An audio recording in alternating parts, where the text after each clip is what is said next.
Alors, que se passe-t-il avec l'histoire de la TVA à payer pour les auto-entrepreneurs? Alors, c'est vrai qu'il y a beaucoup d'auto-entrepreneurs qui sont dans la formation. Donc, effectivement, il y a une réduction du seuil de TVA, d'exonération de TVA. Ça veut dire pour les auto-entrepreneurs qui seront à plus de 25 000 euros de chiffre d'affaires, eh bien, ils devront payer de la TVA à partir du 1er mars 2025. Alors ça signifie quoi plus concrètement? Ça veut dire que si au 1er mars 2025 vous dépassez 25 000 euros, vous aurez à payer de la TVA. Mais si c'est plus tard, bah, vous devrez la payer plus tard. Et il n'y a pas de rétroactivité. Donc ça c'est déjà important. Concrètement, ça veut dire aussi que, alors vous n'avez pas forcément besoin d'un comptable, mais il va falloir que vous déclariez votre TVA, ce qui est un geste comptable alors que j'ai pu faire quand j'avais ma première activité. C'est pas complexe, mais bon, il s'agit de faire cette déclaration et moi je savais que j'avais horreur de ça. Il faut le faire très régulièrement. Alors là, sur les modalités, ils vont nous en dire plus, mais effectivement, il y aura une déclaration à faire. A priori, de ce que j'ai entendu, ça pourrait être une déclaration à faire à des dates spécifiques en fonction des régions en plus. Donc là, affaire à suivre. Bon, spécifiquement pour la formation. Quand vous êtes auto-entrepreneur et que vous avez une activité de formation, tout ou partie. L'activité de formation à proprement parler, eh bien en fait, vous avez la possibilité de vous faire exonérer de TVA. Ça, c'était initialement. En fait, il y avait ce petit formulaire, hop, que vous voyez là, 3511. C'est un formulaire qui fait, c'est une demande d'attestation au titre d'activité s'inscrivant dans le cadre de la formation professionnelle continue. Donc, dès que vous avez votre numéro de déclaration d'activité, que votre bilan pédagogique est à jour, eh bien, en fait, vous pouvez faire cette demande d'attestation à titre d'activité s'inscrivant dans la formation. Donc, vous êtes exonéré. Alors, moi, à l'époque, j'avais fait une demande, puis j'avais pas donné suite. Et la personne m'avait dit, la personne des impôts m'avait dit, ouais, vous pouvez le faire que dans les 2 ans après avoir obtenu votre numéro de déclaration d'activité. Ce matin, j'ai appelé les impôts quand même parce que je me suis dit que là, c'était important de le savoir. A priori, et il n'y a pas de date limite. Donc, vous pouvez, même si ça fait 5 ans que vous faites de la formation, vous pouvez faire votre demande d'exonération de TVA, sauf qu'il n'y aura pas de rétroactivité. Donc, pour les auto-entrepreneurs qui font de la formation, aujourd'hui, il n'y a rien qui a été précisé. Attention. Néanmoins, cette exonération de TVA sur la formation, elle existe pour les autres statuts. Donc, je ne vois pas comment ils pourraient la supprimer pour les auto-entrepreneurs. Donc, je vous invite, si vous êtes auto-entrepreneur, que vous avez une activité dans la formation, qu'elle est complète, c'est-à-dire que vous ne faites que de la formation ou que vous avez plusieurs activités, dont la formation. Dans ce cas-là, je vous invite à remplir ce CERFA. Vous devez le remplir en 3 exemplaires. 1, 2 et 3. L'envoyer en recommandé aux impôts. Et puis comme ça, vous serez normalement exonéré d'impôts sur vos activités de TVA. Et puis, ça ne vous concerne, cette loi ne vous concernera pas normalement. Il est vrai que la FNAE, qui a un petit peu annoncé ce qui se passait sur la TVA, a annoncé ça un peu rapidement. Donc, il va y avoir une version révisée, il va y avoir une FAQ qui va être disponible sur leur site.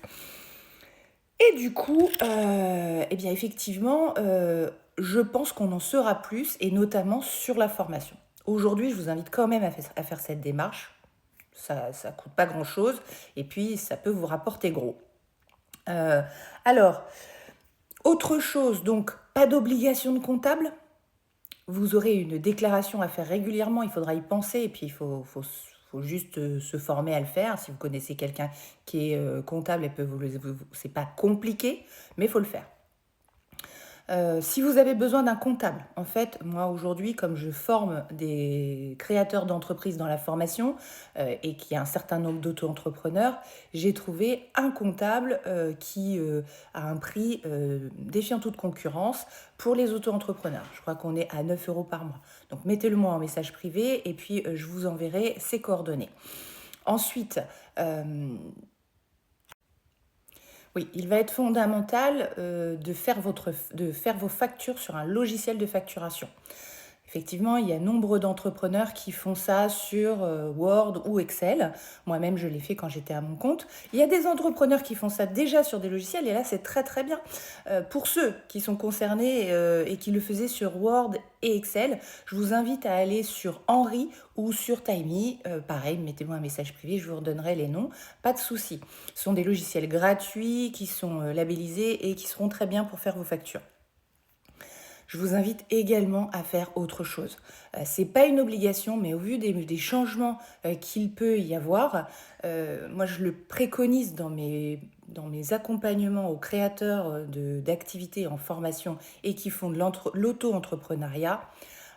Ayez un compte à part, n'ayez pas le même compte pour vos activités professionnelles et vos activités personnelles. Vous êtes auto-entrepreneur, mais vous êtes déjà chef d'entreprise. Donc, gérez ça comme un chef d'entreprise. En plus, ça vous permettra de voir les charges arriver, c'est-à-dire ce que vous payez, par exemple, votre abonnement téléphonique, votre abonnement à un logiciel de comptabilité, par exemple, ou à un expert comptable, vos frais de déplacement, etc. Parce qu'on arrive quand même à un seuil qui va être à 25,6%. Juste à savoir que quand on va vers l'EURL, par exemple, on est aux alentours de 30%. Donc on n'est pas loin. Et sauf que dès qu'on change de statut, qu'on va vers l'EURL ou autre statut, eh bien en fait, on peut déduire nos charges. Donc il y a un moment, il va être peut-être intéressant pour les auto-entrepreneurs qui ont des charges un petit peu élevées, donc qui se déplacent, qui achètent des choses, etc., de passer en statut normal. Donc ça va vous permettre effectivement d'avoir une visibilité sur vos rentrées et sur vos dépenses, indépendamment de ce que vous faites par rapport à votre vie personnelle.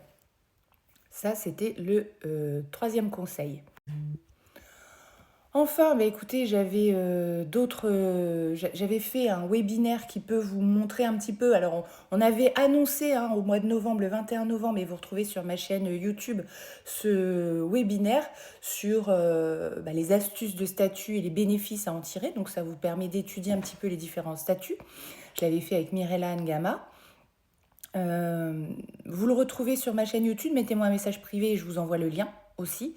Et puis, je vais voir avec Mirella et on va sûrement faire un nouveau webinaire pour détailler tous les éléments de la loi et répondre à l'ensemble des questions. Et je vous donnerai l'info très prochainement. Donc dans tous les cas, mettez-moi vos commentaires, vos questions. J'irai me documenter si j'ai pas la réponse. Et puis je vous donnerai toutes les réponses que j'ai. C'est un nouvel élément qui vient d'apparaître. On s'y attendait. L'auto-entreprise est dans le viseur. Dans tous les cas, ça on le savait. Et n'hésitez pas, mettez-moi tous vos commentaires et avec plaisir pour les réponses.